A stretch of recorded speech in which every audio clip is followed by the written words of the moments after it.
Hi, this is Brock Dickinson, and I'm coming to you today from the city of Sault Ste. Marie in Canada.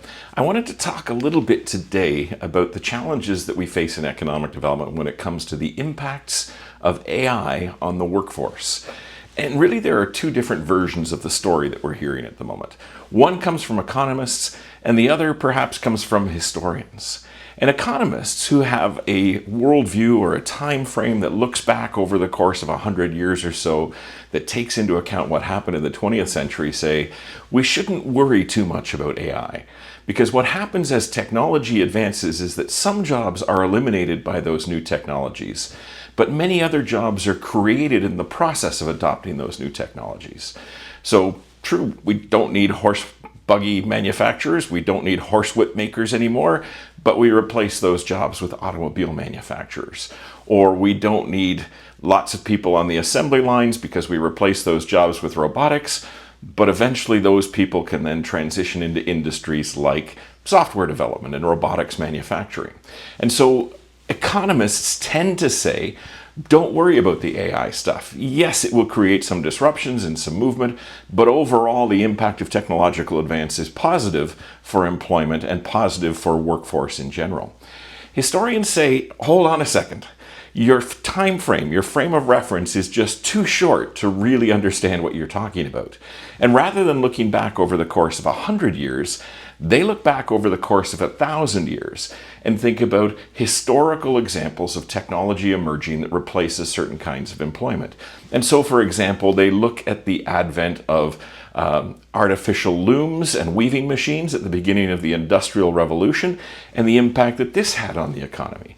So traditionally, weaving and cloth making was a very high-skilled industry with lots of highly paid workers employed in that sector. And as advances in technology made mechanical looms feasible and possible, and led to the creation of factories in which weaving took place, those highly skilled weavers and textile workers were no longer needed. And in fact, the machinery that emerged to replace those workers was so simple that a child could operate it. And effectively, many children did operate those machinery. Child labor became legal, and in fact, the market began to favor those without skills at the expense of those with skills. Those with skills found it very difficult to find employment for much of the period between 1200 and 1800. It's only in more recent history that we see the effect that economists are talking about. So why is that important? Well, as we think about the implications of artificial intelligence on the workforce, we've got this kind of conflict playing out between these two perspectives and worldviews. And if we really want to understand what's going to happen in our community, we have to kind of have a bit of a foot in both of those camps. We have to have a little bit of an understanding of both sides of things. One of the key intellectual frameworks for thinking about the impact of AI on the workforce is what's known as the ALM hypothesis. This is named for three academics, David O'Toole, Frank Levy, and Richard Mornane, the A, L, and M of their surnames. They basically suggest that when we think about the implications of AI on the workforce, part of our challenge is we misunderstand the kind of work that people do. We imagine in our heads that doctors do doctoring, or that lawyers do lawyering, and then it might be very difficult for AI to replace doctoring in terms of the workforce. The reality, though, is that every job is made up of lots of different tasks, lots of individual things. The doctor might be giving a vaccine. They might be trying to assess a patient's illness. They might be reading a chart. They might be looking at the specifications of a particular pharmaceutical compound. The things that a doctor does over the course of the day are all very different from each other, and they fall into many different categories of activities. Some of them require very specialized human skills, but some of them are what is known as routinizable. That is, they could be repeated and replicated over and over and over again by somebody who had less knowledge than the doctor. And not just by somebody, but perhaps in the age of AI, by something.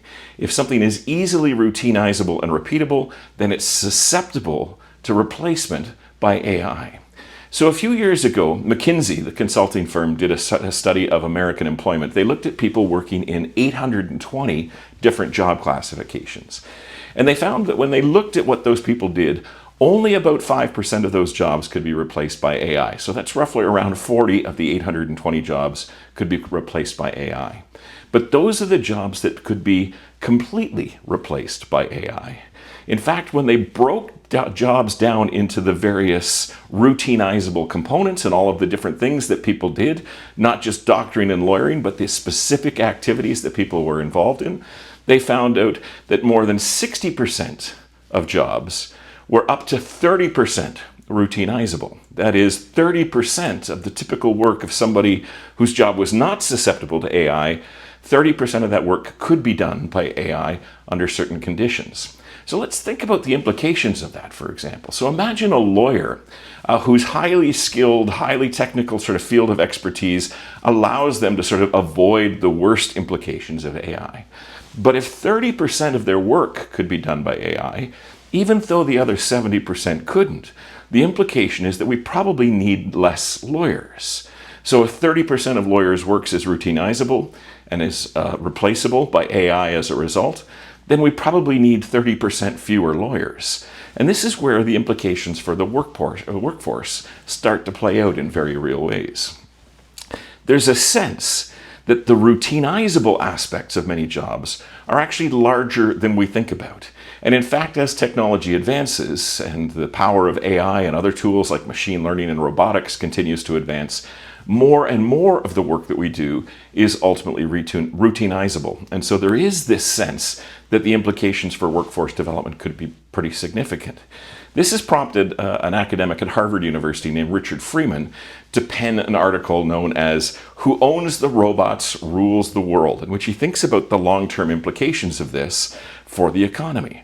And he coins what he calls the 3 laws of robo-economics. The first, he says, is that artificial intelligence and improved computerization and robotics that are increasingly sort of based on biological analogies, think of Elon Musk's very human-like robots, all of this sort of combined together leads to better machine substitutes for humans over time. In economic terms, this is called higher elasticity of substitution. That means that it's going to be easier for these technologies to replace humans in the future. It's getting easier all the time. That's a given in his sense of how things work. The second law of roboeconomics, the second given in his view of this, is that technological change reduces the cost of robot substitutes for humans over time.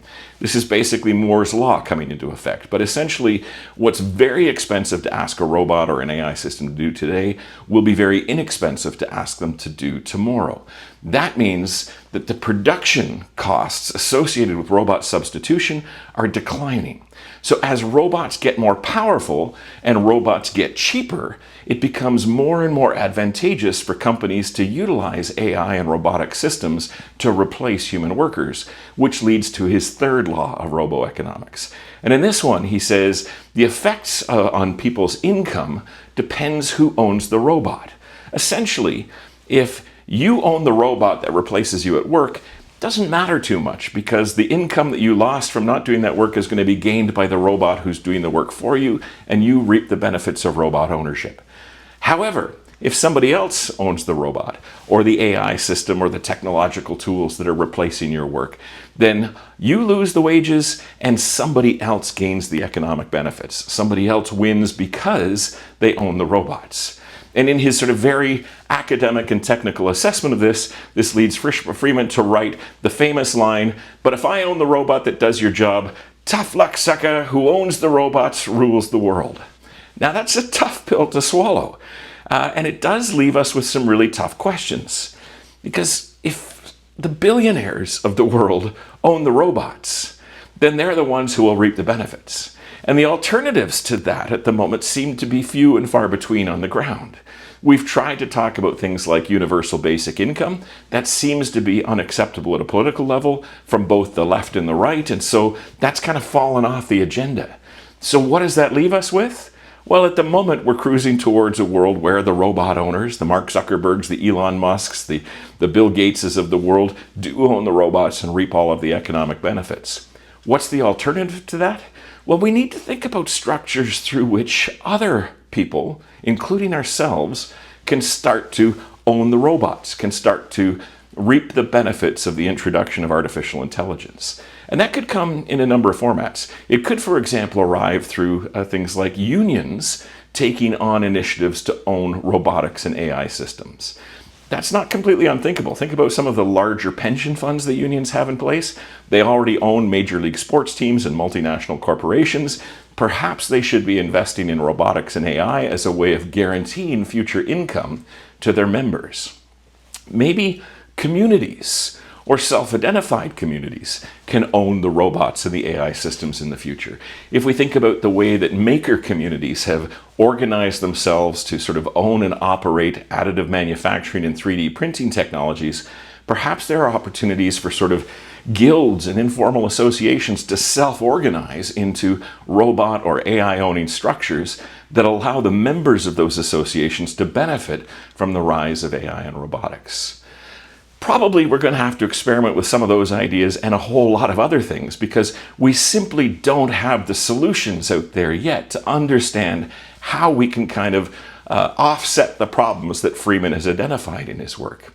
Freeman himself actually says there's only one long-term solution to this challenge, and that is really about the idea that, as he says, you, me, and all of us have to have a substantial ownership in the robot machines that will compete with us for our jobs and be the vehicle for capital's share of production in the future. If we want to reap the benefit of the robots, we have to own the robots. Ultimately, who owns the robots rules the world.